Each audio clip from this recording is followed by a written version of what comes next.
Enchantment of the Seas cruise debrief from January 9th to the 13th, 2025. Let me tell you what happened.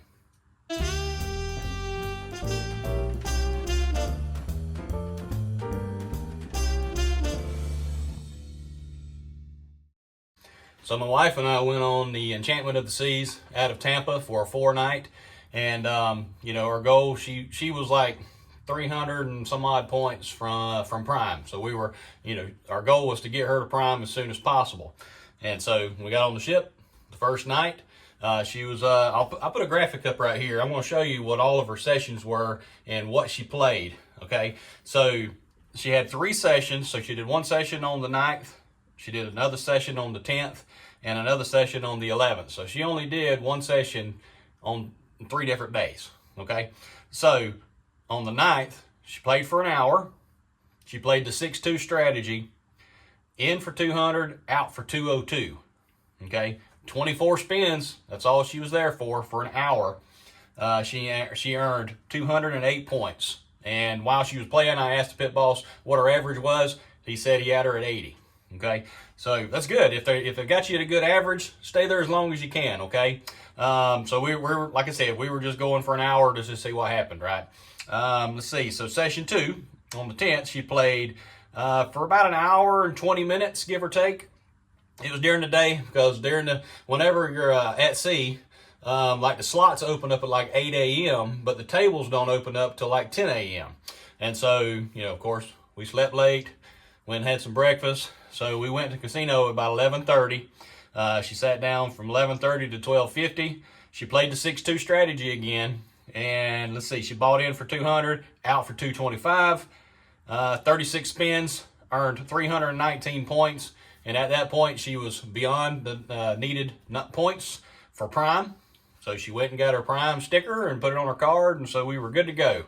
But after we got to looking at the offers and stuff, it's like, okay, so there's an offer in here for 800 points. So remember, go over to your casino host desk, and that's where they have the offer sheet. And it tells you how many points earns you what, okay? So they got stuff down at 400 points now. It's the buy one, get one free stuff. But starts at 400, I think 600, 800, 1200, and just goes up the list, okay? But we saw there's an Alaskan cruise on the 800 list. And so we're like, well, let's try to do that and see if we can get on that. It is a buy one, get one free, but it is a little cheaper to do it that way than to pay full price.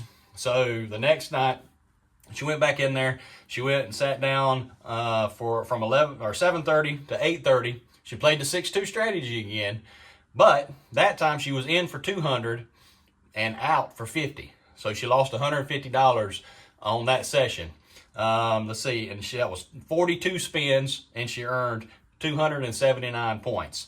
So in total, 3 sessions, she was down $175 across the 3 sessions. Okay, so she did really good. Her points were really good, and I know in my last video I said, man, they were really hurting us on the Enchantment, and things had changed a little bit on the Enchantment. Now, I don't know if there's been any other, complaints or something, but the one pit boss that was really shorting us on points on the last cruise wasn't on the cruise anymore. They had replaced him with a lady, and she was new, so I felt like during, while I played, when she was keeping my average, I felt like she kept mine kind of low. But, I'm not going to complain. I did pretty good on the points myself. So she broke 800 points. She finished off with 806. I finished off with like 801. So we both got the 800 point certificate. So we both earned the instant reward certificate. And remember, it was through Next Cruise. So we had to go in and do a deposit, go into the app, go kind of on the account page and scroll all the way down. There's a Next Cruise. You go there and you can just pay your deposit right there. And what it does is it creates your reservation number. And then whenever you call Club Royale to do to use your certificate, you just give them that reservation number, okay? So you don't create a new reservation. Make sure you tell them you have a Next Cruise reservation and use that number that's associated with that deposit that you put down. If you don't, then that deposit's going to sit right there and it's non-refundable. So, you might as well make use of that deposit, okay? All right, so, but myself It was terrible. It was like a black cloud followed me the entire cruise. Every strategy I tried the 6-2, I tried the 4-1, I tried the yin and yang, I tried the double. What else did I try? I tried the 7 chips to profit, and none of them worked. So, you know, where she only lost $175, I lost a lot more than that. But if we can get these certificates and use them for the cruise, it's money well spent, in my opinion. Okay, but as far as the casino goes, the pit bosses, Roberto and Andy, were top notch. Okay, so they seem to rate me really well and rate my wife really well with the points. So definitely an A plus for those 2 pit bosses. Let's see, in the dealers, there was one dealer I just enjoyed. She was very personable. Her name was Comfort, and she was always laughing. She was always having a good time. And she and I kind of got going back and forth on the last cruise about, I would go up to the craps table with $20.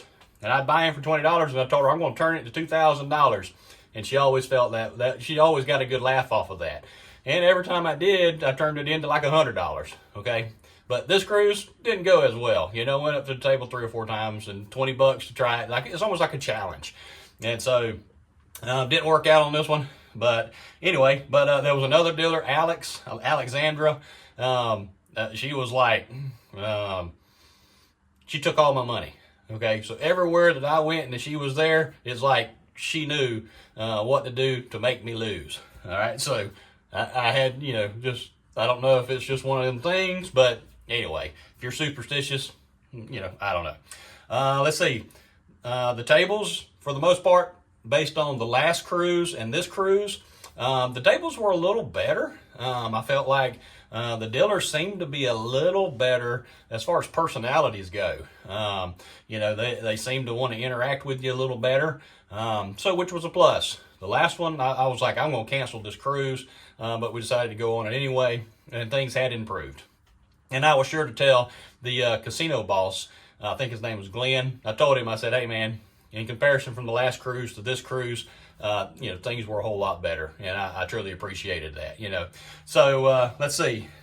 Another thing, table etiquette. All right, when you walk up to a table and there's people playing already, why come in there and make a scene? Okay, so there was one gentleman on the cruise that he would come up and he would buy in for like $50, right? He'd buy in for $50, and then he would put like $10 here and a chip there, and that was it. And every single time he would clap. I mean, just as loud as he could, and then if he won, it would be louder. And it's like, I understand you're getting hyped up and enjoying yourself, right? But after you hear that clap right beside your ear, I don't know, for 20 minutes, it gets old, okay? So any of you watching these videos, if that happens, man, just, don't do that. It kind of ruins the whole mood of the table when somebody like that walks up to the table. And another thing, people that like to walk up, and they walk up and they just throw a pile of cash out there, and then they ain't got enough sense to know, oh, I got to give them my CPAS card. What do you need my CPAS card for? Okay, understand the rules before you walk up to the table, okay? It's very annoying when everybody's playing, having a good time, and then somebody walks up and throws $2,000 down on the table right in the middle of a game, and it's like everybody's supposed to be, ooh, ah, I guess. So anyway, just kind of little things like that that kind of get under my skin just a little bit, but I'm not confrontational, but, the casino never handles those situations very well, in my opinion. So, let's see. So, another part, the dinner. I don't know how many of you have sailed Royal before, but this cruise, whenever you have your dinner reservation, we normally dine early. So it's like 5 o'clock. And we try to have a private table. There's only 2 of us. But the thing is, you have a private table, you're sitting at a table this big, right? But then there's another table that far away from you. And then there's another table right there. So it's not like you're sitting by yourself. You're with 6 or 8 other people sitting there in a line at little bitty tables, okay? But this one here, we were like stuck in like the worst pot ever. I had 2 older ladies that were beside us, and they did nothing but complain the entire time. And then there was another couple that sat beside us the first night, Then they disappeared for 2 nights, and then they sat back down again on the 4th night. And it was like they complained the first night about their food, whatever. And then the last night, she complained, but yet she didn't want them to change anything out. She just wanted to voice her complaint. And it's like, okay, if you're going to complain, have them replace your food. Okay? So anyway, so when you go on a cruise, these are things you kind of experience. Okay? Some cruises are going to be better than others. Our dinner staff was great. They did a great job. I don't have any complaints, because if you've been on a royal ship before, you know what the dinner menu is. And if you've been on a few of them, you kind of know what you're wanting before they even, give you the menu, to be honest. So you know what's good, you know what's not. And another thing, somebody asked me why don't you record some while you're in the casino? Well, I tried. And here's the video.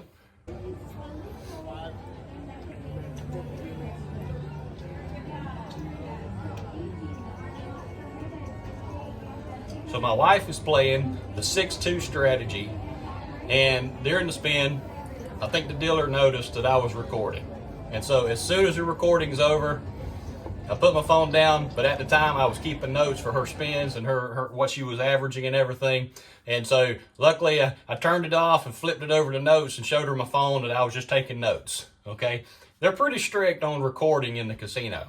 I don't know why they're so strict about it. Me just being a normal guy, it's like, well, they're allowed to record. They got cameras up all over the place. Why can't we record? But it's their rules. So, you got to follow the rules. So I was only able to get that one little short video, but maybe that satisfied whoever asked me to record some video in the casino. It's very difficult to do unless you're get you a spy camera of some kind. I know some people are starting to use the meta glasses and stuff, but I don't know. I think they look kind of stupid right now. So maybe they get a little better or whatever, but if you don't wear them one night and then you show up with them on the next night and they look like big goggles, pretty good chance they're going to know what you're doing. Okay? But anyway, so that was Enchantment of the Seas from January 9th to the 13th. I just disembarked this morning. Lost a little cash on there, but I did bring something home. I think I got some kind of chest cold or something going on. Maybe it's not COVID, but I don't know. We'll see how it goes. So luckily I made it through this video and didn't cough all over the camera. But anyway, hey, and again, on the cruise, we hit 1,000 subscribers. I truly do appreciate it, guys. I thank you for your support and all the comments that come through. I try to answer every one of them, but sometimes I just have to give you a thumbs up or something like that. So I'm not shunning you or anything like that, but I do appreciate the comments that come through. And I hope my content is continuing to get a little better for you. And I hope stuff like this helps out. And whenever you're on the cruise, just know what to do as far as chasing your points. Okay, when you're after your points, go to the hostess desk, find out what points you need for what cruise you may be interested going on. Okay, and don't go in there just all crazy spending all kinds of money. Okay, chase a certificate. Okay, find out what you need to get to earn whatever points to get a particular cruise that you may be interested in. You don't want to be going for a $5,000 point cruise when there's no way you're going to make 5,000, right? And you're going to throw a bunch of money at it trying to chase it. Okay, if you can't afford it, don't go after it. And I've always told you guys, I work with a budget. So I start with $400 for the day, and I don't take any more than that. Okay, so that's how I do it. And I just kind of want you guys to be responsible with your gambling and be sure you're not using your light bill money or anything like that to have fun and try to earn certificates on a cruise. Okay, all right, guys. Well, I appreciate y'all. And again, make sure to like and subscribe to 35 to 1 Roulette Cruisin'. See ya.